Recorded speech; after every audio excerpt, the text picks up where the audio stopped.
Jim, you can only beat what's in front of you, as the saying goes, but I'm sure coming into an All-Ireland semi-final, you'd have preferred, I suppose, to have been tested tougher, I suppose, in the matches up until this point. I wouldn't agree, I think that's probably a bit disrespectful to the teams that we've played. Any team you play in this competition are well prepared. There's good quality of players in each of the teams that we've played, and I think if you look at the half-time scores in any of the games, we've certainly put to the pin of our collars. So our guys have just played well throughout the whole duration of a game, and we're here today looking forward to a game against Cork. We've all heard talk about Kieran Kilkenny. I'm not going to ask you too much about him. You're probably sick of talking about him at this particular stage. But other than Kieran, who should we be looking out for here this afternoon? Well, it's a good Dublin football team. You mentioned Kieran, and he has been our top scorer to date. But throughout the defence, midfield, and attack, players are creating scores for Kieran, for the other forwards, and just Kieran happens to be profiteering from that good work outside the field. You would hope today, that Cork will, that they will give Kieran some attention, and that some of the other Dublin forwards will row in with a couple of scores. But yeah, he's a good player. What about Cork? You must have seen the Kerry game up until this point. You must have been impressed too. Yeah, very impressed with them. To go to Tralee against a very well managed Kerry side, very well drilled, pushed into extra time, and they came away with a victory. And to be honest, looked comfortable as well in the last couple of minutes of that game. So very, very polished side, and with John Cleary behind them, he's a proven track record. So it's going to be a great game. Okay, we're going to give Buchaliv Lackley a tachtamach agus La Romy. John, at the start of the week, you were very concerned about a number of players who are carrying knocks. How are they? Is everybody fit and ready for today? Well, they've all come through the fitness test now. I'm not sure whether they'll last the full game or whatever, but they've all declared themselves fit there this morning, so we're going to go with the team that's selected. It was a tough, physical and very satisfying victory against Kerry in the Munster final, and I'd say it'll stand you in good stead today, considering that Dublin have had a much easier route to this semi-final. Yeah, well, hopefully we won't really know that until the game gets going and we see how things are going. The game the last night did take a lot out of our lads, and some of them then had to play again the weekend in local championships, so hopefully that they'll be sufficiently fresh and ready to go again here today. Win against Dublin, no matter what grade, is always satisfying. How do you expect you're going to get to that point here today? Well, it's going to be very difficult. As you said there, Dublin have steamrolled everything in Leinster, and they look to be a very, very formidable team. We looked at the DVD there against Louth, and they just blew them away, and we'll be just hoping that we can contain them and give ourselves a chance going into the last 15 minutes. But Dublin seem to be the farm team in this championship, and we'll have to be at our very, very best today to contain them. And like happened a number of years ago here in the final against Down, you take a goal with the last kick of the game to win it, would you? Oh, that's for sure. We'd bite the hand off anyone for that now. So yeah, hopefully it goes down to the last 5 minutes, and it's anyone's game then. So yeah, we're really looking forward to it now today, and come out of Munster. Playing in Munster, there's a good bit of pressure on, and you feel a small bit relieved, and hopefully we'll be able to play more relaxed football here today. For now, Cork Miholo. Shotun does the legend commission the Sulia Moran with Mark Sugru Rod the Bound and John O'Rourke. If you're ever in the Nigas, Derek Bader, Kali Chevala, Achta Dienta, and outside Fadige, like a shin hard, faint your fad. Berta Bwin the Saul, and son, Erdouche, Farah, Rena, Carbrid, Bicata Mara. Ach, Yincher, outside Fad, Horamich, the Himad, and son. Agus on Spruck, I'm sure a kick on a Vran, son, Agus no Corkig Martian is Tushke. Shagudisha, she Alan Cronin, Tafari Kieran Kilkenny, Nish Paul Hudson, Lena Lawn Tusker Fad, Anna Ryan Chair, her father is Ficher Shaw, Ryan Shin on a kick, her father, Gwyn and the Guihe, Ach, Vefar Alatani Karev and Ira, Agus and Brew. Kinta, Shansesk again, you're the Enya team Pelarga, Kikuntuk and son or Philip Bryan, in Igna Guihe, big block here, Sasta. Ryan Scorna, a few Sus and Igna Guihe, the Brian Hurley is capital to College Hantras Nane. Farana Greiner Fad, Os the kick in the Zer de Gna. Far Clown, the Kappa of Velch. Our four in the Bra, Kadish and Doyd and so. Agus Vefa Suli Clare, Oskel to Homa, Marvin de Gna, Egan Ish Shaw. Nish Hallisey, Talk Garrigan Trussa. Dianta Gadas against the Cork and in Deshach and so. Agus Mark Sugru to mine to Harish at Rasnan against Shoot. Immerjas. Immerdan, yes, son of Cork, fake nor Clegg and a Kiri, Canada on a kick in the Sarah, Moo, roiintach agus san thugad an san an ceann garad ní raibh áclaí ó réig agus peoch sús Mark Sugrú scóúntaach do Corcaigh. Róca crowd decrachtaí Jamie Wall stechan sagadí a Hurley. Beidir damach sí cimnáta ge bháil go meach seansí níos a bhar ar faointe ge sin. Clasíochtála í get tónlóg hadna stíl leis ciúil ach pointed an sco. Pointed an sco ag hadna an immert an son an chos do Corcaigh ar an gédal sios an son an dul roiig fair chun na chosantóiríonn sa chuirdar bhrú a seachar imach an íon son dhéanad ar an botún agus bhrisiad ar go tapig agus críocht an scomar dúir tú ag dólnóg hadna ag deire. Cear sé gafa leistig, seans ar chóil, mí á carta sanir. An chumar greibh an talamh cailte gach scilin na sacr i teachta gáir. Cinnta bhí sé feibhrú agus fóstá sin líorthód agus críochúntaach aige. An nimmertan san na Corcaigh an na chosantóirí an tátócha leis na chosantóirí go dísa ach óthúigh tá na tosaí go mór an uachtar go dísa agus an buacha ríis an McCaffrey tachtanú sús na Parkinson agus tháinig hit in líorthaí sios ach bhí Corcaigh dúise gcóir an seansan san Hurley déanamh an damáise an taobh eile anna chosant an son ó Sean George go deire. Ach sin an scil aber bhí sé i ggéirigh bhfuil in Yasso agus Burn. Seoltaisteach luaige ríist. Bhíonn beag den áilis de Corcaigh ná fil Graham Glan ná sellh Glan facht ge Kilkenny ar chúpla ceanna gafan na ró. Ach sin ceann bráile tomáinteisteach agus peint an a bhrear fada ge Gary Sweeney and son. Yeah, pí immert níos fearr an son ag áclaí beidir tá ciún go leor go dísa ach líorthód mór an son ag stragadí Kilkenny bhí góhan timppla ar agus son just piú Gary Sweeney súsa go deire an cholín tarna cholín áil de bailachlia. Se fear a bhfuig an corn bhí cigur im líana le bhil le chair bhleachlia. I Merana go bháil ar fad san éir an son i g Ciarán Redden an order fad an a léimte ge. Se chun Paul Hudson. Sin pass agus í i gceist leis aige.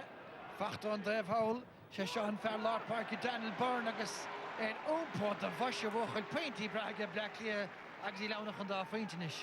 Ríist táid láidir san éir feicear ar Ciarán Redden ar dús ar an gédal sios fic sé hús an kick amach fuair sé kick sé agus an son chuidir líorthód mór san áit san éir agus dan Jamie Wall sios a chuig imimedach an míle sús ar Daniel Byrne gam le scéal agus ríise puinte eile de bailachlia. Nair agus deis gas na tosa ar na scilna taco an nochta. Sin an fág bhfuil an fáin mór ar an comórta sa ó héamh sin den ilíon tacticí buint le an pelémert.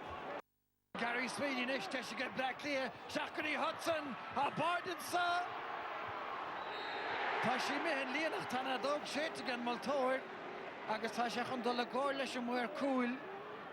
Nadidir ar le Corcaigh láimh ar a béile agus ar a dalamh an son. Agus an cicéiric an nó cúla bheith ann.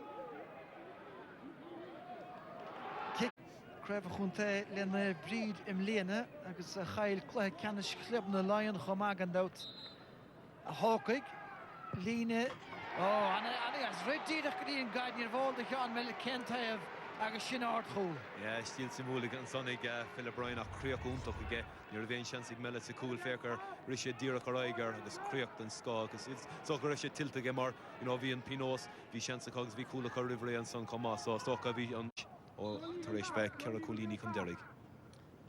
Agus líosach be Kilkenny beidir an tééis ciúine den nína lá tosa go dtí seo. Nes cuachtasteach leis gitóir anna chic a ríist. Stíl ábhrí necha dionanta beidir ge Ryan ach ní agan san agan le spreach aimsúige. Tá sé cring sin an deire scéal agus tá sé is kick an scoin ag na gaothe agus bhí golóir fácha aige hiige deire chomá. Agus sin an tácht gá clío go méid go seaasa sús pedadóí eile seachtas an BM agus Quinton son ag helas ag deirech. Tá sé tágtach do Corcaigh móthúrim se an cléthech mead oscail. Déon uair bhfuil sé oscailt agus nuair a bhrisin siad go tapig ó amachás na cúlathe fáin siad na scórna. Is nuair a héonn siad sús ina ag chéile tá an ládach agus an cóchtaigh agus an neartaigh bailá clia. So Sweeney, Stachel Arsley agus an Tyler Ryan. Coimer Jas, Machan Sanish Gadiamat O'Canela, Ryker de Goulige, Emmett agus leis gitóig. Vís rag amach sé decha beidir scoráil sa chúlta nach tá live shot úntacha dhéanamh cuiring é. Glúiseach an bha agus coimart an bha I gáchlí an son an písa níos is fear imirthe cogadísa agus críoch den scoigh imime do chaníile na gaothe ná tá an gaothe ag athrúgus ag séad a Treslan na Park. Bhí seansaigh disantal sa chorathúirteach mar bhí an spás oscailte ag ní rádarrán agus bhí níor bheith ein seansaigh Brian Hurley an Rodelli anmh. Cahalán agus Kilkenny agus a rádaíoch glandach an dalbheith sin a deisian sa Philip Bryan a feheb le pastab le clia tucach an talún ní sé an dámhar a chéile a head tá an cúlheimse an sanna get Philip Bryan an tarna cúl a cheirlí heasta a dhiiscint rádaíoch gland an dalbheith an fel níos túisgus a glúiseacht. Cintach a rís, bhí seansaigh Corcaigh an taobh agus bris fallá clia sús agus an choimart hús agus críoch an tarna cúlaigh ag Philip Bryan agus ballá clia ag dul an uachtar an isis. Agus Carta Baelish fachtaige Alan Cronin. At Gilora sé Kilkenny clíd beidir den is cúne. Rééis dul a bheos go mór le carúr a clíg nó mar sin agus Corcaigh tar éis titim siar sé John O'Rourke atá ag chuna ceistin ar cúlathe á clías a céadla. Sé halasí a hócaige seo agus tá spruc aimse an son aige. An son agus perseachtaí an aige an son is an bes. Live a bhí díide Tom Clancyach Jack McCaffrey tacht fer a choú leis agus stechan sa rééis Joe Ryan Har naisiid sa McCaffrey agus cód an giadsco ag Jack McCaffrey ní héan chiad chola fuair sé ceanna goine na hir bhí ach glúiseacht úntach ach potún ag Corcaigh pachúis leis. Cinnte bhíon líorthaí Corcaigh dul amach an dul roiig ag McCaffrey an son agus lensi a roiig agus tháinig Ryan amach fiúch sé súsa agus críoch an a bhaig ag McCaffrey an son agus an tríú cúlaigh á clíomh sé deach Corcaigh tacht ar neis an sa. Cheapas ag a bainte go méid raibh numach go buinteastacha ach ná críoch anna nástair fada sin aige.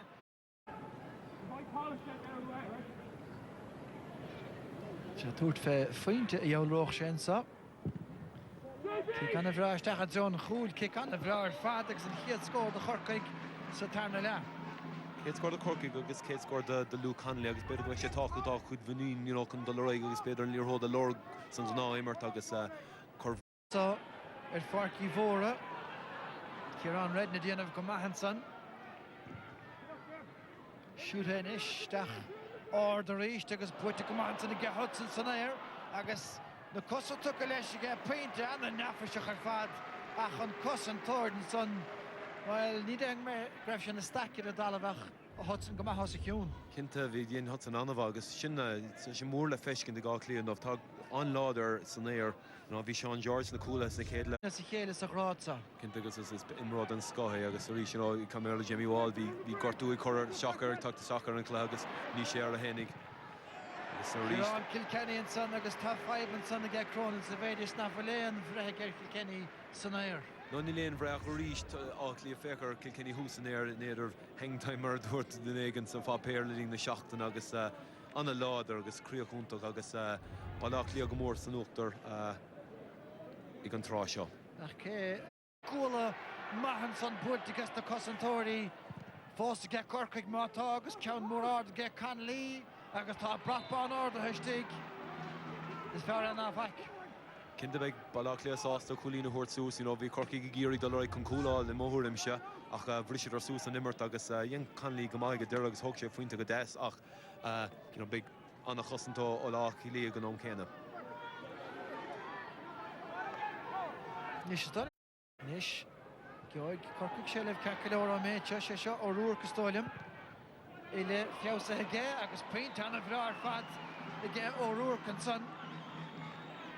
Ríiste soch an drochi go Luke Hanleyach bhí John O'Rourke bhí sé ag far air agus dhéon sé goach tháinig séach chas sé timppla agus cruigh sé go slach for go deire níos móg testáilta Corcaigh tá sé cholíní chun deirig tá bear carúra clíigh fácha so tá cúlaigh testáilú meam go luúa chun iad héna. Scafach an cían tá Michael Concar. Paul Hudson. Scaoilann sé siúd fé agus a chúis go maith aige Hudson rá féinte sa tarna le aige agus sin buile díomhar bheanam an chorcaíon Yeah, bud a dún bharach immert así Corcaigh agus immert anbheasí an Yasaigh Paul Hudson dhéann go má thóg sé chudám agus fiúg sé kick amach agus crícinn sé go háling é go deire chun aon seansanna cúla crothú go rísa.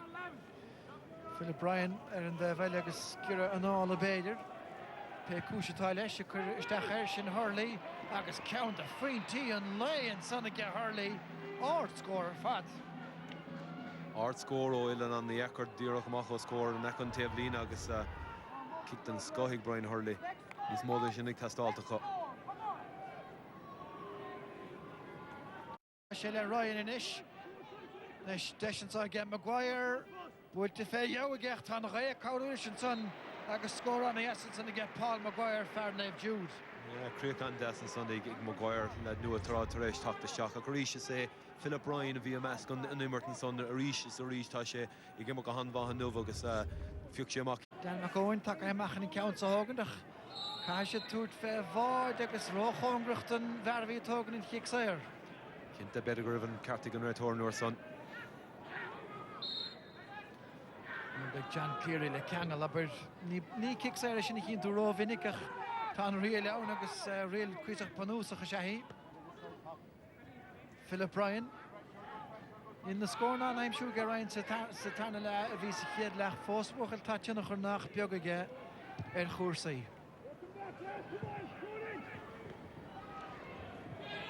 Seaver Fachtaiste go láslé ge Ryan a rééis agus táimime a cnéile taobh leis gafa leis tíir den golaíonn san slídíontaige agus peint an a bhrá agus tá chumar scéil go le bhhartíonanta ge leachlíonis. Tá an chuid spás a chrúthó chunis seo Corcaigh febrú tá írig $1 agus tá spás ag na tosaí gáclí agus tá ag tógan bontáis sin agus Peint a hógant.